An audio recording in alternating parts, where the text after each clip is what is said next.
ವೃದ್ಧಾಪ್ಯದ ಕಿರಿಕಿರಿಯಿಂದ ಮಕ್ಕಳಿಗೆ ಬೇಡವಾಗಿ ಅನಾಥಾಶ್ರಮ ಸೇರಿದ್ದ 90ರ ವಯಸ್ಸಿನ ವೃದ್ಧೆ ಲಕ್ಷ್ಮಿ ಹೆಗ್ಡೆ ಅವರು ಹೃದಯಾಘಾತಕ್ಕೊಳಗಾಗಿ ರವಿವಾರ ನಿಧನ ಹೊಂದಿದ್ದಾರೆ.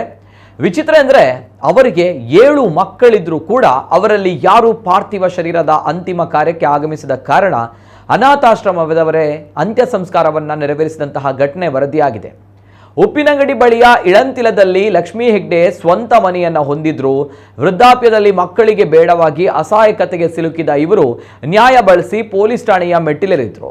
ಮಕ್ಕಳನ್ನ ಕರೆದು ಹೆತ್ತಮ್ಮನ ರಕ್ಷಣೆಯ ಕರ್ತವ್ಯ ನಿರ್ವಹಿಸಿ ಎಂದು ಮಕ್ಕಳಿಗೆ ಸೂಚಿಸಿದಾಗ ಮಕ್ಕಳಿಂದ ಅಸಹಕಾರ ವ್ಯಕ್ತವಾಗಿತ್ತು. ಆ ಬಳಿಕ ಆಗಿನ ಠಾಣಾಧಿಕಾರಿ ನಂದಕುಮಾರ್ ಲಕ್ಷ್ಮಿ ಹೆಗ್ಡೆ ಅವರನ್ನ ಕನ್ಯಾನದ ಭಾರತ್ ಸೇವಾಶ್ರಮಕ್ಕೆ ಸೇರಿಸಿದ್ದು ಅಲ್ಲದೆ ಮಗನ ಸ್ಥಾನದಲ್ಲಿ ನಿಂತು ಆಶ್ರಮಕ್ಕೆ ಭೇಟಿ ನೀಡಿ ಯೋಗಕ್ಷೇಮ ವಿಚಾರಿಸ್ತಾ ಇದ್ರು.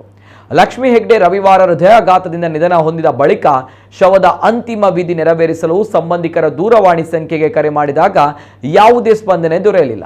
ಆಗ ಅವರ ಬಗ್ಗೆ ಕಾಳಜಿ ವಹಿಸಿದ್ದ ಪೊಲೀಸ್ ಅಧಿಕಾರಿ ನಂದಕುಮಾರ್ ಅವರನ್ನು ಸಂಪರ್ಕಿಸಲಾಯಿತು. ಆದರೆ ಅವರು ಕೂಡ ಕರ್ತವ್ಯದ ಕಾರಣಕ್ಕೆ ದೂರದಲ್ಲಿದ್ದ ಕಾರಣ ಸಕಾಲದಲ್ಲಿ ತಲುಪಲು ಅಸಾಧ್ಯವಾಗಿತ್ತು. ಹಾಗಾಗಿ ಆಶ್ರಮದ ಕ್ರಮದಂತೆ ಮೃತರ ಅಂತ್ಯವಿಧಿಯನ್ನ ಅಲ್ಲಿಯೇ ನೆರವೇರಿಸಲಾಯಿತು.